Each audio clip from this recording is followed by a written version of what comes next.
ഏവർക്കും നമസ്കാരം, സ്വാഗതം, വെൽക്കം. ആചാര്യശ്രീയുമായി ഇതിനു മുൻപ് 3 തവണ സംഭാഷണം നടത്തിയത് നിങ്ങൾ ശ്രദ്ധയിൽപ്പെട്ട് കാണും. പലവിധമായ സാധ്യതകളെപ്പറ്റി, ആത്മീയ അവസ്ഥകളെയും ആശയങ്ങളെയും ആദർശങ്ങളെയും പറ്റി വളരെ ഇൻഫോർമലായിട്ട് ആശയങ്ങൾ വിനിമയം ചെയ്ത ഈ ഒരു അനുഭവം എനിക്ക് അർത്ഥവത്തായിരുന്നു എന്ന ഈ സമയത്ത് സൂചിപ്പിക്കാതിരിക്കാൻ നിവൃത്തിയില്ലല്ലോ. ഈ വീഡിയോയിൽ കേരളത്തിൽ ഒരു സമഗ്ര ആത്മീയ പുനരുത്ഥാനം സംഭവിക്കേണ്ടതിന് ക്രിസ്തീയ സഭകളുടെയും വിശ്വാസികളുടെയും ഐക്യം എത്രമാത്രം ആവശ്യമാണ് എന്ന് ഈ മേഖലയിൽ വളരെയധികം ചിന്തിക്കുകയും അധ്വാനിക്കുകയും ചെയ്യുന്ന ആചാര്യശ്രീയിൽ നിന്ന് മനസ്സിലാക്കാൻ നമുക്ക് അവസരം ലഭിക്കട്ടെ എന്ന് ഞാൻ ആത്മാർത്ഥമായിട്ട് ആഗ്രഹിക്കുന്നു. ആമുഖമായിട്ട് ഞാൻ ഒരു ചെറിയ പരാമർശം മാത്രം നടത്തുക ആവശ്യമായതുകൊണ്ട് ചെയ്യുകയാണ്. യോഹന്നാന്റെ സുവിശേഷം 17-ാം അധ്യായത്തിൽ യേശു നടത്തുന്ന വളരെ പ്രാധാന്യമർഹിക്കുന്ന ഒരു പ്രാർത്ഥനയുണ്ട്. അതിന് the grand intercessory prayer of Jesus, കർത്താവിൻ്റെ ഏറ്റവും ശ്രദ്ധേയമായ പ്രാർത്ഥനകളിൽ ഒന്ന്. അവിടെ യേശു പിതാവായ ദൈവത്തോട് അഭ്യർത്ഥിക്കുന്നത്, നീ എനിക്ക് തന്ന ജനം ചിതറിപ്പോകരുത്, അവർ ഐകമത്യത്തിൽ കഴിയുവാൻ നീ അവർക്ക് കൃപ ചെയ്യണം. കാരണം എന്നിൽ വിശ്വസിക്കുന്നു എന്ന് പറയുന്ന ജനം പരസ്പരം കലഹിച്ചും ചിതറിയും ഇരിക്കുമ്പോൾ, അവർ അനൈക്യത്തിൻ്റെ അവസ്ഥയിലായിരിക്കുമ്പോൾ, നീ എന്നെ ഒരു ദൗത്യത്തോടെ ലോകത്തിൽ അയച്ചു എന്ന് വിശ്വസിക്കുവാൻ ലോകത്തിന് തന്നെ പ്രയാസമാണ്. നീ തന്നെയാണ് എന്നെ അയച്ചിരിക്കുന്നു എന്ന് ലോകം വിശ്വസിക്കേണ്ടതിന് നീ എനിക്ക് തന്ന ജനത്തെ ഐകമത്യത്തിൽ കാത്തു സൂക്ഷിക്കണമേ എന്ന വലിയ ഒരു പ്രാർത്ഥനയാണ് യേശു അവിടെ നടത്തുന്നത്. ഞാൻ എപ്പോഴും ചിന്തിക്കുന്നത്, നാം പ്രാർത്ഥിക്കുമ്പോൾ ദൈവം കേൾക്കണമെന്നും ഉത്തരം നൽകണമെന്നും നാം താല്പര്യപ്പെടുന്നു, നിർബന്ധിക്കുന്നു. എന്നാൽ യേശുവിൻ്റെ പ്രാർത്ഥന, അതിൻ്റെ ഉത്തരം കൊടുക്കേണ്ടത് നമ്മളാണ്. നാം ഐകമത്യത്തിൽ കഴിയണമോ വേണ്ടയോ എന്ന് തീരുമാനിക്കുന്നത് നമ്മളാണ്. അപ്പോൾ യേശു പിതാവായ ദൈവത്തോടാണ് പ്രാർത്ഥിക്കുന്നതെങ്കിലും ആ പ്രാർത്ഥന നമ്മളെ ഓരോരുത്തരെയും ഉദ്ദേശിച്ചിട്ടുള്ളതാണ്. അതിൻ്റെ ഉത്തരം നമ്മളിൽ നിന്നാണ് പ്രാപിക്കേണ്ടത്. എന്നാൽ എന്തുകൊണ്ടോ ഏകദൈവത്തിൽ വിശ്വസിക്കുന്നു, ഏകരക്ഷിതാവായ ക്രിസ്തു വിശ്വസിക്കുന്നു, ഏക പരിശുദ്ധാത്മാവിൽ വിശ്വസിക്കുന്നു, ഏക ബപ്തിസ്മയിൽ വിശ്വസിക്കുന്നു, ഏക വചനത്തിൽ വിശ്വസിക്കുന്നു എന്നൊക്കെ പറയുന്ന ക്രിസ്ത്യാനികൾ എത്രയോ ചിതറിക്കിടക്കുന്നു, അനൈക്യത്തിൻ്റെ ഇരകളായിരിക്കുന്നു. അതുകൊണ്ട് തന്നെ നാം ആയിരിക്കുന്ന സാഹചര്യങ്ങൾ വേണ്ടതുപോലെ ആത്മീയമായ സ്വാധീനം ചെലുത്തുന്നതിൽ ഞാൻ പരാജയപ്പെടുന്നു എന്നത് സങ്കടകരമായ യാഥാർത്ഥ്യമാണ്. ഇത് ദൗത്യബോധമുള്ളൊരു വ്യക്തിക്ക് കൂടുതൽ വ്യക്തമായും ശക്തമായും തിരിച്ചറിയാൻ കഴിയും. ആചാര്യശ്രീ അപ്രകാരമുള്ളൊരു വ്യക്തി ആയതുകൊണ്ട് ഈ വിഷയത്തെപ്പറ്റി ഏറ്റവും ആധികാരികമായി സംസാരിക്കാൻ, നമ്മെ ഉദ്ബോധിപ്പിക്കാൻ അദ്ദേഹത്തിനാണ് കഴിവുള്ളത്, ആത്മീയമായ അധികാരമുള്ളത്. അതുകൊണ്ട് ശിഷ്ടമുള്ള സമയം ഞാൻ ആചാര്യശ്രീയെ ഏൽപ്പിക്കുക. Thank you doctor Valsan Thampu. യേശുക്രിസ്തുവിൻ്റെ ദൗത്യം ഒരു 3-fold മിഷനായിരുന്നു. ഒരു 3 കർമ്മ പദ്ധതിയായിട്ടാണ് കാണുന്നത്. Ephesian 2:14-17 He broke the barrier between Jews and Gentiles, united them into one and established peace. 3 കാര്യങ്ങളാണ് ചെയ്തത്. Breaking the barrier that divides, uniting them into one and then establishing peace. അവർ 3 component ആണ് ഇതിൻ്റെ അകത്തുള്ളത്: liberation, unity, piece. അതെ. അപ്പോൾ ഈ 3-fold ഫങ്ഷനാണ് യേശു ക്രിസ്തു തൻ്റെ കുരിശുമരണത്തിലൂടെയും ഉത്ഥാനത്തിലൂടെയും ഫുൾഫിൽ ചെയ്തിരിക്കുന്നത്. അത് നമുക്ക് എങ്ങനെ ചെയ്യാൻ സാധിക്കും? ഒരേ ഒരു മാർഗമേ ഉള്ളൂ, ക്രിസ്തു മാർഗം. കാരണം അവിടുന്ന് കാണിച്ചിരുന്ന മാർഗത്തിലൂടെ അവിടുത്തെ ദൗത്യത്തിൽ പങ്കാളികളാകുക എന്നൊരു വിളിയാണ് നമുക്കുള്ളത്. അപ്പോൾ ക്രിസ്തു ശിഷ്യരായ നമ്മളും മറ്റുള്ളവർക്ക് വേണ്ടി കുരിശിൽ സഹിച്ചുകൊണ്ട്, അല്ലെങ്കിൽ നമ്മുടെ കുരിശിൽ വഹിച്ചുകൊണ്ട് ഗുരുവിനെ പിന്തുടരാൻ വിളിക്കപ്പെട്ടവരാണ്. If you want to be my disciple, take your cross and follow me. Take your cross. വേറെ ആളെ കൊണ്ട് ചുമപ്പിച്ചുകൊണ്ട് വരാനല്ല പറഞ്ഞത്, നമ്മൾ തന്നെ ചുമക്കണം. അപ്പൊ ഈ കുരിശിന്റെ മാർഗത്തിലൂടെ സ്വാതന്ത്ര്യത്തിലേക്ക്, ഐക്യത്തിലേക്ക്, സമാധാനത്തിലേക്ക് സമൂഹത്തെ നയിക്കാനുള്ള ഒരു ദൗത്യം നമ്മളെ ഏൽപ്പിച്ചിരിക്കുകയാണ്. അപ്പോൾ പത്രോസ് പറയുന്നുണ്ട്, he carried our sins and died on the cross so that we might die to sin and live for righteousness. അവൻ നമ്മളുടെ പാപങ്ങൾ പേറി കുരിശിൽ മരിച്ചു, നമ്മൾ പാപത്തിന് മരിച്ച് ധർമ്മത്തിന് വേണ്ടി ജീവിക്കാൻ. അപ്പോൾ പാപത്തിന് മരിച്ചുകൊണ്ട് മാത്രമായില്ല, ധർമ്മ സംസ്ഥാപനത്തിന് വേണ്ടി ജീവിക്കണം. സൈക്കിളിൽ കയറിയിരുന്നുകൊണ്ട് മാത്രമായില്ല, മുന്നോട്ട് പെഡൽ ചെയ്യണം, അല്ലെങ്കിൽ നമ്മൾ മറിഞ്ഞു പോകും. അപ്പോൾ ഒത്തിരി ആളുകളുണ്ട്, very good people, they don't do commit any wrong thing, no sins, but they are good for nothing people because they don't do anything good either. They abstain from all evil, but they don't do any good. അപ്പോൾ ഇങ്ങനെയുള്ളൊരു ഒത്തിരി ഒരു അംഗങ്ങളുള്ളൊരു സമൂഹമാണെന്ന് സഭയെന്ന് വേണമെങ്കിൽ കാണാൻ പറ്റും. ഞാൻ കാണുന്നുണ്ട് ഒത്തിരി പേര് നമ്മുടെ കുദാശകളും പള്ളിയിൽ പോകുന്നു, ഉപവസിക്കുന്നു, പ്രാർത്ഥിക്കുന്നു, യാതൊരു തെറ്റും ചെയ്യില്ല, പക്ഷെ കൂടുതൽ നന്മയും ചെയ്യില്ല. സമൂഹത്തിൽ, പ്രത്യേകിച്ച് ഇന്നത്തെ കേരളത്തിന്റെ അവസ്ഥയിൽ എന്തുമാത്രം അധർമ്മശക്തികൾ വളർന്ന് നിൽക്കുകയാണ്. അപ്പോ പാപത്തിന് മരിച്ച ധർമ്മത്തിന് വേണ്ടി ജീവിക്കുക എന്നുള്ള ദൗത്യം നമ്മൾ നിറവേറ്റുന്നില്ല. അതിനുവേണ്ടിയാണ് അവിടുന്ന് കുരിശിൽ മരിച്ചത്. ഒരു മാതൃക കാണിച്ചു തന്നു, അതിൻ്റെ പരിശുദ്ധാത്മാവിനെ നൽകി നമുക്കൊരു ശക്തി നൽകുന്നുണ്ട്. അപ്പോൾ യേശുവിൻ്റെ മാതൃക ഉൾക്കൊണ്ടുകൊണ്ട് പരിശുദ്ധാത്മാവിൻ്റെ ശക്തിയാൽ നമ്മൾ സമൂഹത്തിൽ ധർമ്മ സംസ്ഥാപനത്തിന് വേണ്ടി പ്രവർത്തിക്കണം. അപ്പൊ ഈ ധർമ്മം എന്നുള്ള റൈറ്റ്വസ്നെസ് എന്നാണ് ഇംഗ്ലീഷ് പറയുന്നത്. നീതി എന്ന് പറയുമ്പോൾ ജസ്റ്റിസ് ആണ്. അപ്പോ നമ്മുടെ കോൺഷ്യസ്നെസ്സിന്റെ ഡെവലപ്മെന്റ് 3 തലങ്ങളിലാണെന്ന് വേണമെങ്കിൽ പറയാം: ജസ്റ്റിസ്, റൈറ്റ്വസ്നെസ് ആൻഡ് ലവ്. അപ്പോൾ ജസ്റ്റിസ് എന്നുള്ളത് നമുക്ക് നിയമപരമായി ഇംപ്ലിമെന്റ് ചെയ്യാൻ പറ്റും. ഇവിടെയാണ് സർക്കാരിന്റെ അല്ലെങ്കിൽ ഗവൺമെന്റിന്റെ റെസ്പോൺസിബിലിറ്റി, നീതിപീഠങ്ങളുടെ റെസ്പോൺസിബിലിറ്റി വരുന്നത്. സർക്കാരിന്റെ ഏറ്റവും വലിയ ഉത്തരവാദിത്തമാണ് to ensure that justice is done. അതാണൊരു സർക്കാരിന്റെ അല്ലെങ്കിൽ ഗവൺമെന്റിന്റെ പ്രൈമറി റെസ്പോൺസിബിലിറ്റിയാണ്. പക്ഷെ അത് നമ്മൾ ഓരോരുത്തരും കാണുന്നില്ല. ഗവൺമെന്റ്, കേരള ഗവൺമെന്റ് മദ്യ വിൽപ്പനയിലും ലോട്ടറി വിൽപ്പനയിലൊക്കെയാണ് വ്യാപൃതമായിരിക്കുന്നത്. അപ്പോൾ ഈ ജസ്റ്റിസ് ഇംപ്ലിമെന്റ് ചെയ്യുക, ഈ നമ്മുടെ ആ നീതി നടപ്പാക്കി കൊടുക്കുക എന്ന് പറയുന്നത് ഒരു വിദൂര സ്വപ്നമാണ് നമ്മളെ സംബന്ധിച്ച്. അപ്പോൾ ഈ നീതിയുടെ തലത്തിൽ സർക്കാർ പ്രവർത്തിക്കണം, ധാർമ്മികതയുടെ തലത്തിൽ മതങ്ങളാണ് പ്രവർത്തിക്കേണ്ടത്. മതങ്ങൾക്ക് അത് സാധ്യമാകും, നിയമം കൊണ്ട് നമുക്ക് ഇംപ്ലിമെന്റ് ചെയ്യാൻ പറ്റില്ല. അപ്പോൾ ആ മതങ്ങൾ അവരുടെ ധർമ്മം പ്രവർത്തിക്കണം.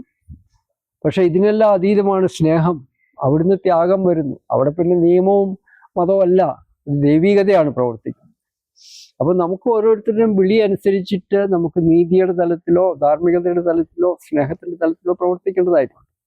എങ്കിലേ നമ്മുടെ ആ ക്രിസ്തീയ ദൗത്യം പൂർണ്ണമാകുകയുള്ളൂ. അപ്പോൾ ഓരോരുത്തരുടെ ലെവൽ വെച്ചിട്ടാണ് നമ്മൾ പ്രവർത്തിക്കുന്നത്. അപ്പൊ രാഷ്ട്രീയ രംഗത്ത് പ്രവർത്തിക്കുന്നവരെല്ലാം നീതി നടപ്പാക്കാനുള്ളവരാണ്. മതത്തിന്റെ തലത്തിലുള്ള ധാർമ്മികത, ആ മൂല്യങ്ങളാണ് പോകുന്നത്. സ്നേഹത്തിന്റെ തലത്തിൽ നമ്മൾ ദൈവികത, അവിടെ ഒരു ദൈവിക മനുഷ്യർ അവിടെ പോകുന്നു. അപ്പോ ഇത് വളരെ ക്ലിയർ ആയിരിക്കണം നമ്മുടെ മനസ്സിൽ. എന്നിട്ട് നമ്മൾ നോക്കണം നമ്മുടെ വിളി എവിടെയാണ്. ആ വിളിക്കനുസരിച്ച് നമ്മൾ ഒരു തലം തെരഞ്ഞെടുത്ത് പ്രവർത്തിക്കണം. ഇപ്പോൾ കേരളത്തിലെ ഇന്നത്തെ വലിയൊരു ദൗത്യം ധർമ്മ സംസ്ഥാപനം എന്നുള്ളതാണ്. മൂല്യങ്ങൾ, അവിടെയാണ് കേരളത്തിലെ സഭകൾക്ക് ഒരുമിച്ച് പ്രവർത്തിക്കാൻ പറ്റുന്നത്. കാരണം ഈ സഭകളെല്ലാം പറയുന്ന ഒന്നാണ് ക്രിസ്തുമാർഗം. അത് കേരള ആണെങ്കിൽ ക്രിസ്തുമാർഗത്തിന്റെ പിള്ളത്തൊട്ടിലാണ്. തോമാശ്ലീഹ ഇവിടെ ക്രിസ്തുമാർഗ കൊണ്ടുവന്ന, ക്രിസ്തുമതമല്ല. അപ്പൊ ആ മാർഗത്തിൽ നിൽക്കുന്ന 5 സഭകൾ കൂടിയുണ്ട്. ഞാൻ പറഞ്ഞില്ലേ നേരത്തെ, Syro Malabar, Syro Malankara, Marthoma, Orthodox, Yakoba. അപ്പൊ ഈ 5 സഭകളും ഈ കേരളത്തിന്റെ ധർമ്മ സംസ്ഥാപനത്തിൽ അല്ലെങ്കിൽ ധാർമ്മിക നവോത്ഥാനത്തിന് വേണ്ടി ഒരുമിച്ച് പ്രവർത്തിക്കുക ക്രിസ്തു മാർഗത്തിലൂടെ, അത് വലിയൊരു സ്വപ്നമാണ്. എന്നെ സംബന്ധിച്ച് ഞാൻ കാണുന്ന സ്വപ്നമാണ്. ഇത് സാധ്യമാകുമോ എന്നുള്ളതാണ്. ഈ സഭകൾക്കൊരുമിച്ച് കേരളത്തിന്റെ ധാർമ്മിക നവോത്ഥാനത്തിന് വേണ്ടി പ്രവർത്തിക്കാൻ സാധിക്കുമോ ആ കുരിശിന്റെ മാർഗത്തിലൂടെ, ക്രിസ്തുവിന്റെ മാർഗത്തിലൂടെ. അതിനുവേണ്ടിയാണ് ത്യാഗാർച്ചന, ദൈവകൃപ മഹായജ്ഞം തുടങ്ങിയിരിക്കുന്നത്. ഇനി ത്യാഗാർച്ചന ചൈതന്യ കേരള മഹായജ്ഞമുണ്ട്. അവിടെ എല്ലാ മതങ്ങൾക്കും പ്രവർത്തിക്കാൻ പറ്റുമെന്നുള്ളതാണ്. അപ്പൊ സഭകളുടെ കൂട്ടായ്മ, മതങ്ങളുടെ കൂട്ടായ്മ, അപ്പൊ 2 ലെവലിലാണത്. അപ്പോൾ ഈ സഭകളുടെ കൂട്ടായ്മയ്ക്ക് ക്രിസ്തുവിന്റെ ആത്മാവ്, that is the Christ spirit. മതങ്ങളുടെ കൂട്ടായ്മയ്ക്ക് ക്രൈസ്റ്റ് കോൺഷ്യസ്നെസ് എന്ന് വേണമെങ്കിൽ പറയാം. എല്ലാ മതങ്ങളിലും ഉണ്ടത്. അപ്പോൾ നമുക്ക് അങ്ങനെ ആ ഒരു മതങ്ങളുടെ, സഭകളുടെ മാധ്യമത്തിലൂടെ അല്ലെങ്കിൽ അവരിലൂടെ കേരളത്തിന്റെ ഒരു സമഗ്ര നവോത്ഥാനം സാധ്യമാകണം. അത് ലോകത്തിനൊരു മാതൃകയായി തീരണം. അപ്പൊ ഇതാണ് ഈ കേരള പൈലറ്റ് പ്രോജക്റ്റ് എന്നൊക്കെ പറഞ്ഞ് നമ്മൾ ചെയ്യുന്ന പ്രവർത്തനത്തിന്റെ ലക്ഷ്യമാണ്. അപ്പോ ഈ ഏപ്രിൽ 1-2 തീയതികളിൽ നമ്മളൊരു നാഷണൽ സെമിനാർ വിളിച്ചു കൂട്ടുന്നുണ്ട് കോട്ടയത്താണ്. ക്രിസ്റ്റീൻ റിട്രീറ്റ് സെന്റർ കളത്തിപ്പടിയിൽ 1-2 തീയതികൾ. ഇതില് തീമാണ് enlighten leadership for the greater India movement. ഇപ്പൊ രാവിലെ നമ്മൾ അല്ലെങ്കിൽ കഴിഞ്ഞ വീഡിയോയിൽ ഞാൻ പറയുകയുണ്ടായി integral renaissance of India, integral renaissance of Kerala എന്നുള്ളത്. അപ്പൊ ആ ഇന്റഗ്രൽ റിനൈസൻസിന്റെ ആദ്യത്തെ സ്റ്റെപ്പാണ് greater India movement for economic, social, moral freedoms of India. അത് കഴിഞ്ഞാലേ ഇന്റഗ്രൽ റിനൈസൻസ് വരുള്ളൂ. Without these economic, social, moral freedoms, the integral renaissance will remain a mirage forever. അപ്പൊ ഇവിടെയാണ് ഗാന്ധിജിയുടെയും ഒരു 2ാം സ്വാതന്ത്ര്യ സമരത്തിന്റെയും പ്രസക്തി വരുന്നത്. ഇന്ന് നമുക്ക് കിട്ടാനുള്ള എക്കണോമിക്, സോഷ്യൽ, മോറൽ ഫ്രീഡംസിന് വേണ്ടി സഭകൾക്കും മതങ്ങൾക്കും ഒരുമിച്ച് പ്രവർത്തിക്കാൻ സാധിക്കും എന്ന പൂർണ്ണ വിശ്വാസം എനിക്കുണ്ട്. അതിനുവേണ്ടി എല്ലാ മതങ്ങൾക്കും സ്വീകാര്യമായിട്ടുള്ളൊരു ദർശനവും, എല്ലാ മതങ്ങൾക്കും സ്വീകാര്യമായിട്ടുള്ളൊരു പ്രത്യേക ശാസ്ത്രവും, എല്ലാ മതങ്ങൾക്കും സ്വീകാര്യമായിട്ടുള്ള കർമ്മ പദ്ധതിയും നമ്മൾ രൂപം കൊടുത്തിട്ടുണ്ട്. ഇനി ഇതിന് നമുക്ക് വേണ്ടത് നേതൃത്വ നിരയാണ്. അതിനുവേണ്ടിയാണ് ഏപ്രിൽ 1-2 തീയതികളിൽ ക്രിസ്റ്റീൻ റിട്രീറ്റ് സെന്ററിൽ 2 ദിവസത്തേക്ക് നാഷണൽ സെമിനാർ വിളിച്ചു കൂട്ടുന്നുണ്ട്. അതിനുശേഷം ആ ഒരു നേതൃത്വ പരിശീലന ക്യാമ്പുകൾ നമുക്ക് പലയിടത്തും സംഘടിപ്പിക്കേണ്ടതായിട്ടുണ്ട്. അപ്പൊ ഇതൊക്കെ മനസ്സിൽ കണ്ടുകൊണ്ടാണ് നമ്മൾ പ്രവർത്തിക്കുന്നത്. അപ്പോ പ്രത്യേകിച്ച് അച്ഛൻ്റെ ഒരു ചിന്താധാര ഇതിലേക്ക് പൂർണ്ണമായും നയിക്കുന്ന ഒന്നാണെന്ന് ഞാൻ മനസ്സിലാക്കുന്നു. കഴിഞ്ഞ തവണ നമ്മളൊരു അഖില കേരള ആത്മീയ സംഗമം വിളിച്ചു കൂട്ടി കോട്ടയത്തിലെ ക്രിസ്റ്റീൻ റിട്രീറ്റ് സെന്ററിൽ. അത് കഴിഞ്ഞ നവംബറിലായിരുന്നു. അപ്പോൾ അച്ഛൻ എല്ലാവിധ പ്രോത്സാഹനവും നമുക്ക് നൽകിയിരുന്നു. അതിന് വളരെ നന്ദിയുണ്ട്. അതുപോലെ ഈ യജ്ഞത്തിനും, ഈ സഭകളുടെ കൂട്ടായ്മ, മതങ്ങളുടെ കൂട്ടായ്മ, ഭാരതത്തിന്റെ, കേരളത്തിന്റെ സമഗ്ര നവോത്ഥാനം, ഇതൊക്കെ വലിയ ദൗത്യമാണ്. എല്ലാവരുടെയും സഹകരണം വേണം, എല്ലാവരുടെയും കൊളാബറേഷൻ വേണം, എങ്കിലേ ഇത് വിജയിക്കുകയുള്ളൂ. ഇപ്പോൾ ഒരു സ്വാമി സച്ചിദാനന്ദ ഭാരതിയുടെ ദൗത്യം അല്ല ഇത്. വാസ്തവം ദൈവത്തിന്റെ ദൗത്യമാണ്. നമ്മളെല്ലാവരും ഒരു പങ്കാളികളാണ്. പ്രത്യേകിച്ച് ക്രിസ്തു ശിഷ്യരാണെന്ന് അവകാശപ്പെടുന്ന എല്ലാവരും ഇതിൽ വരേണ്ടതായിട്ടുണ്ട് എന്നുള്ളതാണ് എൻ്റെ വിശ്വാസം. അപ്പോൾ ഇവിടെ ഒരു ചോദ്യം ചോദിക്കാനുള്ളത്, സഭകൾ ഈ ദൗത്യം പ്രസക്തമാണ് എന്നതിനെ പറ്റി ആർക്കെങ്കിലും സംശയമുണ്ടാകുമെന്ന് ഞാൻ വിചാരിക്കുന്നില്ല. എന്നാൽ അതിൽ ഫലവത്തായി പങ്കെടുക്കത്തക്കവണ്ണം ആത്മീയ ഐക്യത്തോടെ ഒരുമിച്ച് പ്രവർത്തിക്കുന്ന ഒരു സാഹചര്യത്തിലേക്ക് സഭകൾ കടന്നു വരുമോ ഇല്ലയോ എന്നതിനെപ്പറ്റി ക്രിസ്തീയ സമൂഹത്തിൽ തന്നെ സന്ദേഹങ്ങൾ ഉണ്ടായിരിക്കുമെന്നതാണ് ഞാൻ കരുതുന്നത്. കാരണം ഈ അടുത്ത കാലത്തൊക്കെ നാം കണ്ടത് സഭകൾ തമ്മിലുള്ള യുദ്ധങ്ങളും സഭയ്ക്കുള്ളിലുള്ള തെരുവ് യുദ്ധങ്ങളുമൊക്കെ മനുഷ്യർ കണ്ടുകൊണ്ടിരിക്കുമ്പോൾ അതിനുള്ള ഒരു വഴി എങ്ങനെ ഒരുക്കാം എന്നൊരു ചോദ്യം വരും. അപ്പം ഇവിടെ പ്രധാനമായ ഒരു പ്രശ്നം സഭയെ പറ്റിയുള്ള അറിവ്, എക്ലീസിയോളജി നമ്മൾ പറയത്തില്ല, എക്ലീസിയോളജി. അപ്പോൾ ആചാര്യശ്രീ കാണുന്ന ഈ ദൗത്യത്തോട് ദൗത്യത്തിലേക്ക് വഴിതെളിക്കുന്ന ഒരു പുതിയ എക്ലീസിയോളജിയുടെ ആവശ്യമില്ലേ? സഭകൾ അവരെ തന്നെ മനസ്സിലാക്കുന്ന വിധത്തിൽ ഇതിന് വിരുദ്ധമായ സ്ഥിതി എന്ന സങ്കല്പങ്ങളും താല്പര്യങ്ങളും പ്രത്യേകിച്ച് പാരമ്പര്യങ്ങളും ഉണ്ടെങ്കിൽ അവയെ എങ്ങനെ കൈകാര്യം ചെയ്യാം? റോഡ് ബ്ലോക്സ് മാറ്റാതെ നമുക്ക് മുൻപോട്ട് പോകാൻ ഒക്കത്തില്ലല്ലോ. ഇപ്പോൾ ഞാൻ കാണുന്നത് എക്ലീസിയോളജിയേക്കാൾ കൂടുതൽ ആവശ്യം ഒരു ക്രിസ്റ്റോളജിയാണ്. കാരണം ക്രിസ്തുവിൽ കേന്ദ്രീകരിച്ചിട്ടുള്ള ഒരു ദൗത്യത്തിനെ ഇതിലേക്ക് നമ്മളെ നയിക്കാൻ പറ്റുള്ളൂ, സഭയിൽ കേന്ദ്രീകരിച്ചിട്ടുള്ളതല്ല. ദൈവരാജ്യം എന്നുള്ളത് നമ്മുടെ ദൗത്യമാണ്, സഭകൾ അതിൻ്റെ മാധ്യമങ്ങൾ മാത്രമേ ആകുന്നു. സഭ എന്നുള്ളൊരു ദൗത്യമല്ല നമുക്ക് ദൗത്യമായിട്ടുള്ള ദൈവരാജ്യമാണ്. അപ്പോൾ പുതിയ വൈന് പുതിയ സഞ്ചി വേണമെന്ന് പറയുന്ന പോലെ ഇതൊരു വലിയ ദൗത്യമാണ്, പുതിയ ദൗത്യമാണെങ്കിൽ വേണമെങ്കിൽ പറയാം. പക്ഷെ ഈ ദൗത്യത്തിൻ്റെ ആ ഒരു ദർശനവും പ്രത്യയശാസ്ത്രവും കർമ്മപദ്ധതിയും ഉൾക്കൊള്ളുന്ന ക്രിസ്തു ശിഷ്യരുടെ ഒരു കൂട്ടായ്മയാണ് നമുക്കിന്ന് ആവശ്യം. ക്രിസ്തു സഭകളുടെ കൂട്ടായ്മ അത് സംഭവിക്കാൻ പോകുന്നില്ല എളുപ്പം. കാരണം പ്രകൃതിയിൽ അല്ലെങ്കിൽ ഒരു നിയമമുണ്ട്, മാനേജ്മെന്റിലൊക്കെ നമ്മൾ പഠിപ്പിക്കുന്ന ഒന്നാണ്, a committee of mothers will never deliver a baby.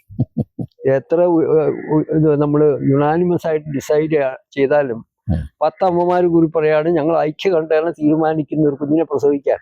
അത് നടക്കില്ല, ഒരമ്മയ്ക്കേ പറ്റുള്ളത്. അപ്പോ ഈ ആത്മീയ ദൗത്യങ്ങൾ എപ്പോഴും വ്യക്തികളിലൂടെ അല്ലെങ്കിൽ ഒരു ചെറിയ കൂട്ടായ്മകളിൽ തുടങ്ങുക. വലിയ സഭയിൽ നിന്നൊന്നും ഇതുവരെ തുടങ്ങിയിട്ടില്ല. അത് പിന്നെ ഇങ്ങനെ പെർമിയേറ്റ് ചെയ്യുന്നു. ആ മസ്റ്റേർഡ് സീഡ് വളർന്നു വലുതാകുന്ന പോലെ ഒരു വ്യക്തി, 2 വ്യക്തി, 3 വ്യക്തി അവരതിനു വേണ്ടി അവരുടെ ജീവൻ കൊടുക്കുന്നു. അതിന്റെ ഫലമായിട്ടുണ്ടാകുന്ന ആ വളർച്ചയിൽ നിന്നാണ് പിന്നെ ഒരു പ്രസ്ഥാനം വരുന്നത്. അത് ശരിയാണ്, ഞാൻ സമ്മതിക്കുന്നത്. പക്ഷേ ഇവിടെ ഉള്ള ഒരു പ്രശ്നം നമ്മൾ ഗ്രൗണ്ട് റിയാലിറ്റിയിൽ കൂടെ ചിന്തിക്കണമല്ലോ.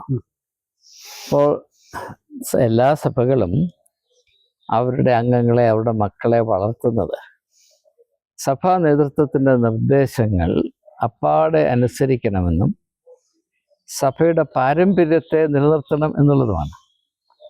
അപ്പോൾ ഈ അടുത്തിടെ എൻ്റെ ശ്രദ്ധയിൽപ്പെട്ട ഒരു വീഡിയോയിൽ ഒരു കാത്തലിക് പ്രീസ്റ്റ്, അദ്ദേഹം വളരെ പോപ്പുലറാണ്, അദ്ദേഹത്തിൻ്റെ വീഡിയോസൊക്കെ 1/2 മില്യൺ ആളുകളൊക്കെ കാണാറുണ്ട്.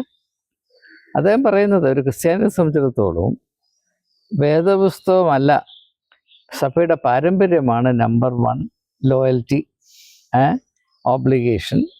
അത് കഴിഞ്ഞിട്ടേ ബാക്കി എല്ലാം ഉള്ളൂ എന്നാണ്. അത് കത്തോലിക്ക സഭയുടെ ഒഫീഷ്യലായിട്ടുള്ള നിലപാടാണ്. വേദപുസ്തകവും പാരമ്പര്യവും അല്ലാച്ചോ, ക്രിസ്തുവാണ് എല്ലാത്തിൻ്റെയും. അല്ല, വേദപുസ്തകത്തിൽ കൂടെയാണല്ലോ ക്രിസ്തുവിനെ സാധാരണ ആൾ കണ്ടുമുട്ടുന്നത്. പാരമ്പര്യവും വേദപുസ്തകവുമായിട്ട് വലിയ ബന്ധമൊന്നുമില്ല.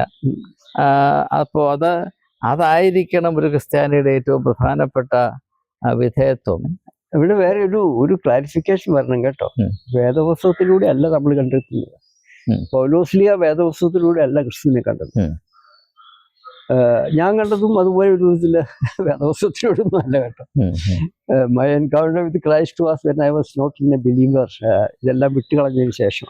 അത് അസാധാരണമായ സംഭവങ്ങൾ. നമ്മളൊരു 1000 പേരെ എടുത്താൽ, ഒരു 10,000 പേരെ എടുത്താൽ, അതിൽ 1-2 പേര് ഒഴിച്ച് ബാക്കിയുള്ളവരെല്ലാം പക്ഷെ സഭയിൽ കൂടെ അല്ലെങ്കിൽ ഈ വചനത്തിൽ കൂടെ സഭയിലൂടെ പരിശുദ്ധാത്മാവിനെ കിട്ടുന്നുണ്ട്. പക്ഷെ മാറ്റുന്നത് പരിശുദ്ധാത്മാവാണ്, സഭയാണ്. അപ്പോൾ what we need is the holy spirit. ആ ഹോളി സ്പിരിറ്റിനെ സ്വന്തമാക്കാൻ യേശു ക്രിസ്തുവിനെ നമ്മൾ സ്വന്തമാക്കണം, അല്ലാതെ പറ്റില്ല. അപ്പോ നമ്മൾ ഞാൻ ചോദിക്കുന്നത്, ചെറുപ്പം മുതലേ ഇങ്ങനെ മാത്രം പരിശീലിപ്പിക്കപ്പെട്ടൊരു ജനം, അതായത് ഞാൻ ഉൾപ്പെട്ടിരിക്കുന്ന സഭയുടെ താല്പര്യങ്ങൾ, അതിൻ്റെ അധികാരവരേണ്യവർഗത്തിൻ്റെ കൽപ്പനകൾ, സഭയുടെ പാരമ്പര്യം, ഇത് മാത്രമാണ് ആത്യന്തികമായി എന്നെ നയിക്കുകയും നിയന്ത്രിക്കുകയും ചെയ്യേണ്ട ഘടകങ്ങൾ എന്ന് വിശ്വസിക്കുന്ന ഒരു സമൂഹം. അത് സമൂഹത്തിൽ നിന്നത്തെ ഫലം കാണുക, വൃക്ഷം അതിന്റെ ഫലത്തിൽ നിന്ന് അറിയുന്നു. നമ്മുടെ വിശ്വാസത്തിന്റെ ശക്തി നമ്മുടെ ജീവിത സാഹചര്യങ്ങളിൽ നടക്കുന്ന സംഭവങ്ങൾ അതിൽ നിന്ന് മനസ്സിലാക്കാം. ഇപ്പോ നമ്മുടെ വിശ്വാസത്തിന് ഇത്ര ശക്തി ഉണ്ടെങ്കിൽ എങ്ങനെയാണ് കേരള സമൂഹം ഇന്നത്തെ അവസ്ഥയിലെത്തിയിരിക്കുന്നത്? അപ്പോൾ നമുക്കൊരു സാമൂഹ്യ പ്രതിബദ്ധതയുണ്ട്. ക്രിസ്തു മതത്തിന്റെ അല്ലെങ്കിൽ ക്രിസ്തു വിശ്വാസത്തിന്റെ ഏറ്റവും വലിയ നിന്നെപ്പോലെ നിന്റെ അയൽക്കാരനെ സ്നേഹിക്കുക എന്നുള്ളതാണ്. അപ്പൊ ഞാൻ എൻ്റെ അയൽക്കാരന് ഉത്തരവാദിയാണ്, ഈ സമൂഹത്തിന് ഞാൻ ഉത്തരവാദിയാണ്. ആ ഉത്തരവാദിത്വം നിറവേറ്റാൻ ഞാൻ എന്ത് ചെയ്യുന്നു, അതിന് എത്രമാത്രം എൻ്റെ സഭ എന്നെ സഹായിക്കുന്നു. ഈ സഭയ്ക്ക് സഹായിക്കാനേ പറ്റുള്ളൂ, ചെയ്യേണ്ടത് നമ്മളാണ്. അപ്പൊ നമ്മളുടെ ഉത്തരവാദിത്വം സഭയെ ഏൽപ്പിക്കുക, പിന്നെ നമ്മൾ അവിടെ നിൽക്കുന്നു. സഭയ്ക്കൊന്നും ചെയ്യാൻ പറ്റില്ല. Committee of mothers will never deliver a baby. Deliveries അതുകൊണ്ട് നമ്മളുടെ മോട്ടോ ആയിട്ട് ഞാൻ കാണുന്നത് begin with self, begin today, begin small.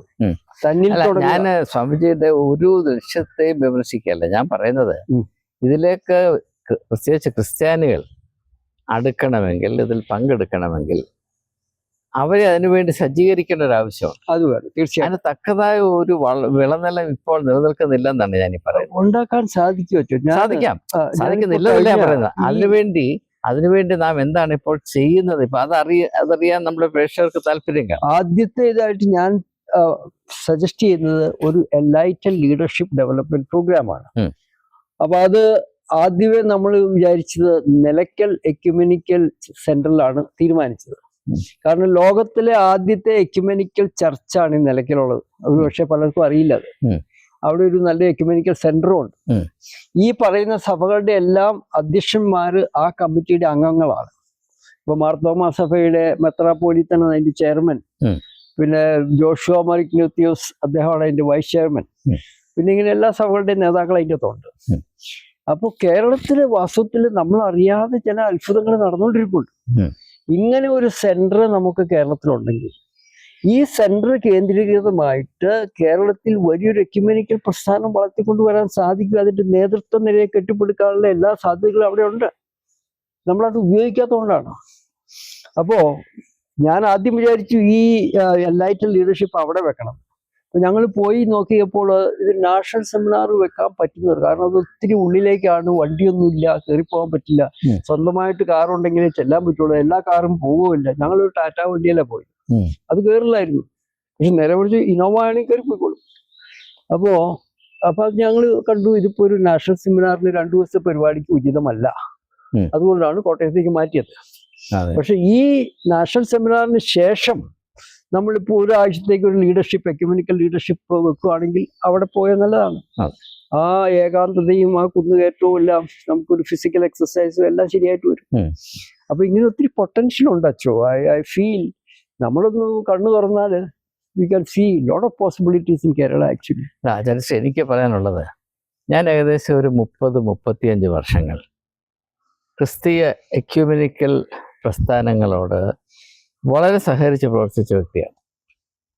എന്നാൽ അത് അധികം താമസിയാതെ നിർജീവമായി തീർന്നു, അത് മരിച്ചുപോയി. ഇപ്പോൾ എക്യുമെനിക്കൽ എന്ന വാക്കുപോലും കേൾക്കാനില്ല.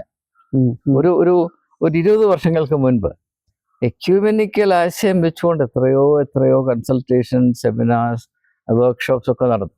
അതിലൊക്കെ ഞാൻ പങ്കെടുത്തിട്ടുണ്ട്. അത് മുഴുവനും നിലച്ചുപോയി. അതിൻ്റെ മറ്റൊരു വശം, ഇപ്പോൾ സെക്യുലർ ഫീൽഡ് നോക്കുമ്പോൾ ആ കാലഘട്ടത്തിൽ ഒരു 20 വർഷം 30 വർഷം പുറകോട്ട് പോകുമ്പോൾ നാഷണൽ ഇന്റഗ്രേഷൻ മൂവ്മെന്റ് എന്ന് പറഞ്ഞ കാര്യം ഉണ്ടായിരുന്നു. നാഷണൽ ഇന്റഗ്രേഷൻ കൗൺസിൽ ഉണ്ടായിരുന്നു. ഞാൻ അതിന്റെ മെമ്പർ ആയിരുന്നു 2 തവണ. പക്ഷെ ഇന്ന് ആരും നാഷണൽ ഇന്റഗ്രേഷൻ എന്ന വാക്ക് ഒരു ഉപയോഗിക്കുന്നത്. കൗൺസിലും ഫംഗ്ഷനും അല്ല, ഫംഗ്ഷനും ഡിസ്ബാൻഡ് ചെയ്യും. അപ്പൊ ഇതെല്ലാം നിലവിലിരിക്കുന്ന പ്രവണതകൾ ആചാര്യശ്രീ വിഭാവന ചെയ്യുന്ന വളരെ അഭികാമ്യമായ ആത്മീയ ദൗത്യത്തിനോടും ദർശനത്തോടും ഘടകമായി പ്രവർത്തിച്ചുകൊണ്ടിരുന്ന കാലഘട്ടമാണെന്ന് ഞാൻ പറയുകയാണ്.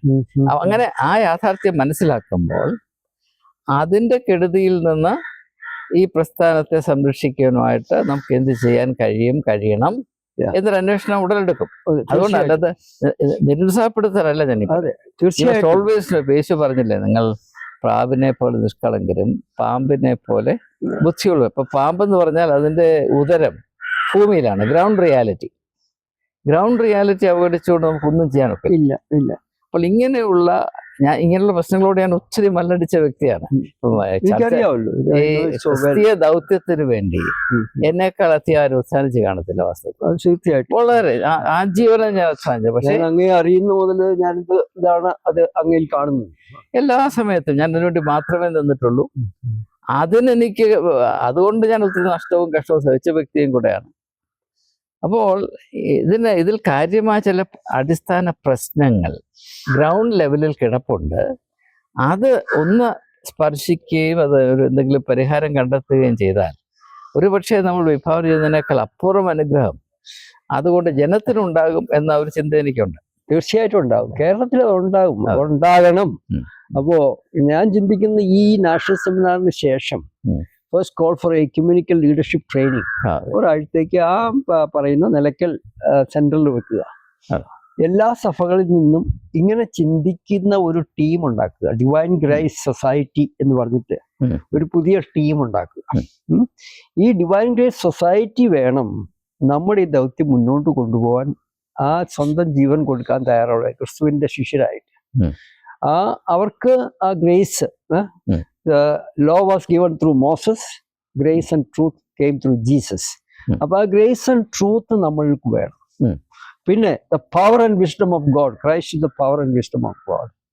ഈ ക്രൈസ്റ്റിലൂടെ, ക്രിസ്തുവിലൂടെ ഈ 4 ക്യാരക്ടറിസ്റ്റിക് നമുക്ക് കിട്ടിയാൽ നമുക്ക് വി ക്യാൻ ഡു മിറാക്കിൾസ്. അച്ചോ, കേരളത്തില് ഇതൊരു കേരളം 2ാമത്തെ ഇസ്രായേലായിട്ട് മാറണം. 1ാമത്തെ ഇസ്രായേൽ ഒരു രക്ഷകനെ കൊടുത്തു. 2ാമത്തെ ഇസ്രായേലിൽ ആ രക്ഷകന്റെ ദൗത്യത്തിന് ഒരു practical, political, economic, social, moral എല്ലാ ഡയമെൻഷനിലും ആ ദൈവരാജ്യത്തിന്റെ മൂല്യങ്ങളെ വളർത്തിക്കൊണ്ടുവരണം. 2ാമത്തെ ഇസ്രായേലിന്റെ ദൗത്യം ഇതാണ്. ഇവിടെ അതുകൊണ്ടാണ് ഗോഡ്സ് ഓൺ കൺട്രി എന്നൊക്കെ പറയുന്നത്. ടൂറിസംകാർ കൊടുത്ത പേരാണെങ്കിലും അതിലൊരു ദൈവിക നിയോഗമുള്ളതായിട്ട് ഞാൻ കാണുന്നുണ്ട്. മലയാളിയുടെ ഒരു പ്രത്യേകമായ കഴിവാണ് കടമെടുക്കുക എന്നുള്ളത്. ഈ ഗോഡ്സ് ഓൺ കൺട്രി എന്ന് പറയുന്നത് അമേരിക്കയെ പറ്റി പറഞ്ഞുകൊണ്ടിരുന്നതാണ്. അമേരിക്കയെ പറ്റിയുള്ള ദർശനം, this is God's own country. അപ്പം പിൽഗ്രിം ഫാദേഴ്സ് 17ാം നൂറ്റാണ്ടിൽ സ്ഥാപിക്കുമ്പോൾ അമേരിക്കയെ ഒരു മലമേൽ ശോഭിക്കുന്ന പട്ടണമായിട്ടാണ് ഒരു വിഭാവനം ചെയ്തത്. City set on A hill. അതിന് വന്ന അധപ്പതനം കണ്ടില്ലേ. അപ്പോൾ അവിടെ നിന്ന് ഉടനെ പോയി കടമെടുത്തു. സ്വന്തമായിട്ട് അനുഭവത്തിൽ കൂടെ അല്ലെങ്കിൽ അന്വേഷണത്തിൽ കൂടെ അല്ലെങ്കിൽ കാവ്യാത്മകതയിൽ കൂടെ ഒരു ആശയം ഉദിപ്പിക്കാൻ നമ്മളെ കൊണ്ട് കഴിയില്ല. വല്ലവന്റെയും കാര്യം കൊണ്ട് മോഷിച്ചിട്ട് അത് കടമെടുക്കുന്ന കാര്യം പറയുമ്പോഴേ ഈ അമേരിക്കയുടെ കടം കൊടുക്കാനുള്ള ആസ്തി അമേരിക്കയ്ക്ക് ഉണ്ട് കേട്ടോ. ഇവിടെ കേരളത്തിന് ഈ കടമെടുത്തിരിക്കുന്ന ഒരു ആസ്തിയില്ല, തിരിച്ചു കൊടുക്കാനും വയ്യ. അല്ല, ഇതിന്റെ കൂടെ ഞാൻ ഒരു ചെറിയ ചരിത്ര സത്യം ഞാൻ രേഖപ്പെടുത്തുകയാണ്. അപ്പം ആചാര്യശ്രീക്ക് അറിയാം, ചർച്ച് കൺസിലിയർ മൂവ്മെന്റ് എന്ന് പറഞ്ഞൊരു മൂവ്മെന്റ് ഉണ്ടായിരുന്നു ഇവിടെ. ഞാൻ അതിൽ ഒത്തിരി പങ്കെടുത്തിട്ടുണ്ട്. 3 സഭകൾ, CSI, CNI, Mar Thoma. CSI, CNI, Mar Thoma, ഇത് രണ്ടും കൂടെ ഒന്നായിട്ട് അത് ചർച്ച് ഓഫ് ഇന്ത്യ ആക്കാനായിട്ട് ഒരു വലിയ മൂവ്മെന്റ് ഇത്രയും നാൾ നടന്നു. അത് ഉപേക്ഷിക്കപ്പെടാൻ 2 കാരണങ്ങളാണ്. ഒന്ന്, ഈ പുതിയ സഭ വന്നാൽ അതിന് എന്ത് പേര് കൊടുക്കും. 2, അങ്ങനെ ആയിക്കഴിഞ്ഞാൽ ഇതിനകത്തെ ബിഷപ്പന്മാരുടെ സ്ഥാനം എന്തായിരിക്കും. ഈ 2 കാര്യത്തിൽ അത് പൊട്ടി പാളിഷായിപ്പോയി.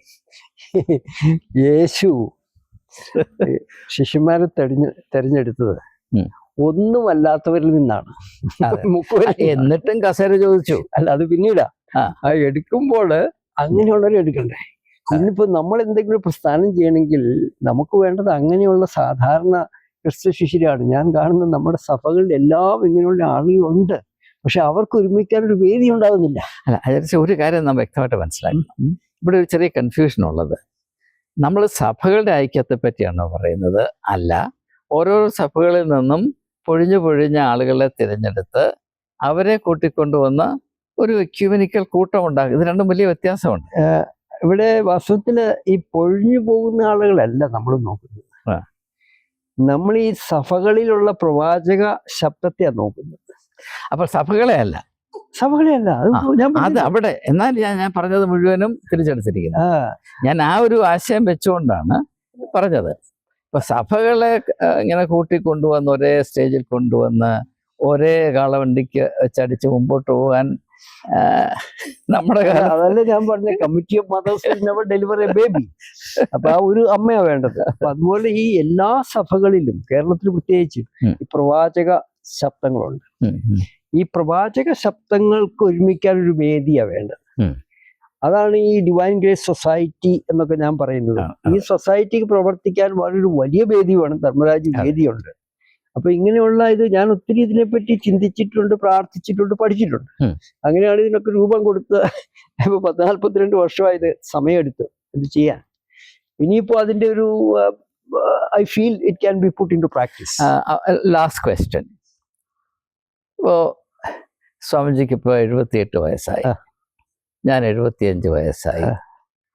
നമുക്കിനിയും അധിക നാൾ മുൻപിലില്ല. എത്ര നാളെന്ന് നമുക്ക് അറിഞ്ഞുകൂടാ. അധിക നാൾ ഇനിയുമുള്ള സമയം ഏതെങ്കിലും ഒരു ബിന്ദുവിൽ കേന്ദ്രീകരിച്ച് അത് സംബന്ധമായ ഒരു ദൗത്യം ആവിഷ്കരിച്ച് മുൻപോട്ട് പോകണമെങ്കിൽ ആ ബിന്ദു എന്തായിരിക്കും? കേരളത്തിന്റെ സമഗ്ര നവോത്ഥാനം. അത് കുറച്ച് വേഗമായിപ്പോയി. അല്ല, കേരളത്തിന്റെ ആത്മീയ നവോത്ഥാനം അതും വേഗമാണോ? കേരളത്തിന്റെ അല്ലെങ്കിൽ നമ്മുടെ കേരള ക്രിസ്തീയ നവോത്ഥാനം ഇന്നത് ചെയ്യും. ഇതൊരു ലക്ഷ്യമാണ്. ഇപ്പോ ഈ ചെയ്യുന്ന പ്രവർത്തനങ്ങൾ നമുക്കുണ്ട്. ഇപ്പൊ നമ്മൾ ഉദാഹരണത്തിന് ഈ മാതാപിതാ ഗുരു സേവനം, അതൊരു ദൈവിക കൃപ കിട്ടാൻ വേണ്ടിയിട്ടുള്ള ഒരു സേവന രംഗമാണ്. അപ്പൊ അതിൽ ഞാൻ കാണുന്നത് ഈ ത്യാഗാർച്ചന ശാന്തി ഭവനുകള് എല്ലാ പഞ്ചായത്തുകളും വേണം. അവിടുത്തെ മാതാപിതാക്കൾക്കും അധ്യാപകർക്കും സ്നേഹ കൂട്ടായ്മയായിട്ട് ഇതായിട്ട് വന്നു ചേരാനും അവരുടെ കാര്യം നോക്കാനുമുള്ള ഒരു കൂട്ടായ്മ. അപ്പോ ത്യാഗാർച്ചന ശാന്തി ഭവനുകള് എല്ലാ പഞ്ചായത്തുകളും വരുന്നു.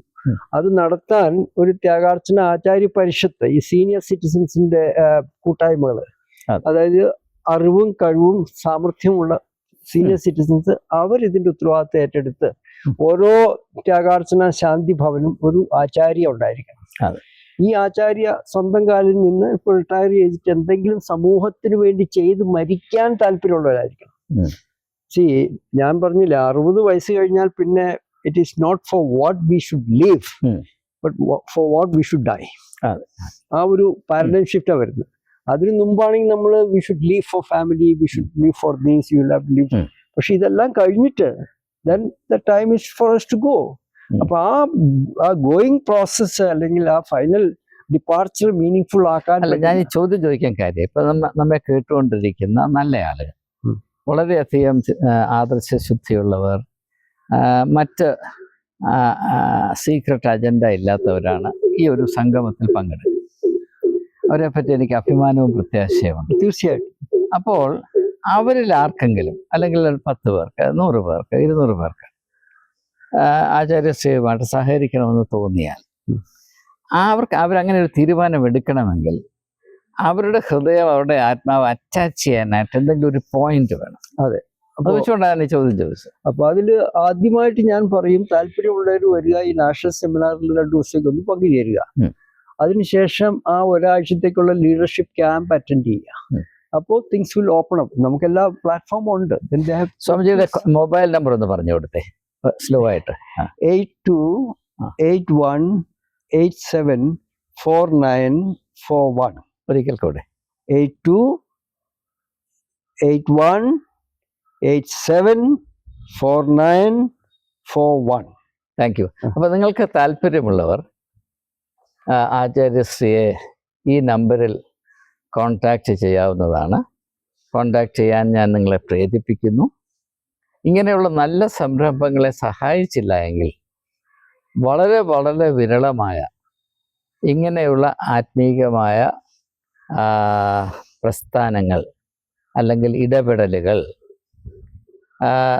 നമ്മുടെ സഹകരണത്തിൻ്റെ അഭാവത്തിൽ അതിനൊരു സംസ്ഥാനത്തിന് നൽകാവുന്ന നന്മകൾ വേണ്ടതുപോലെ ചെയ്യാൻ കഴിയാതെ, അത് ഒരു വ്യക്തിയുടെ മാത്രം നിരാശയല്ല, ഒരു സമൂഹത്തിൻ്റെയും സംസ്ഥാനത്തിൻ്റെയും തീരാത്ത നഷ്ടമായി പരിണമിക്കുമെന്നതുകൊണ്ട് എല്ലാവരും കഴിയുന്ന വിധത്തിൽ ഈ പ്രസ്ഥാനത്തോട് സഹകരിക്കുകയും നിങ്ങളുടേതായ വിധത്തിൽ ഇതിനെ പ്രോത്സാഹിപ്പിക്കുകയും ചെയ്യണമെന്ന് ഞാൻ വളരെ താല്പര്യപ്പെടുന്നു.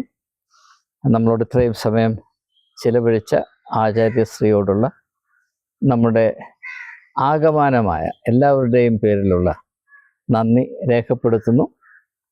ആചാര്യശ്രീയുടെ തുടർന്നുള്ള ദൗത്യത്തിൻ്റെ എല്ലാ അംശങ്ങളെയും സർവശക്തനായ ദൈവം അനുഗ്രഹിക്കട്ടെ. അത് അധിക ഫലം കായ്ക്കുന്ന മുന്തിരി വള്ളിയായി തീരട്ടെ എന്ന് പ്രാർത്ഥിക്കുകയും ചെയ്യുന്നു. ഏവർക്കും നമസ്കാരം. Namaskar, Acho. It's been great meeting you and spending some time with you. And thank you all. God bless you. Bye. April 1 to Christine Retreat Center, Kottayam. Come for the national seminar and we shall proceed further. Thank you. Thank you.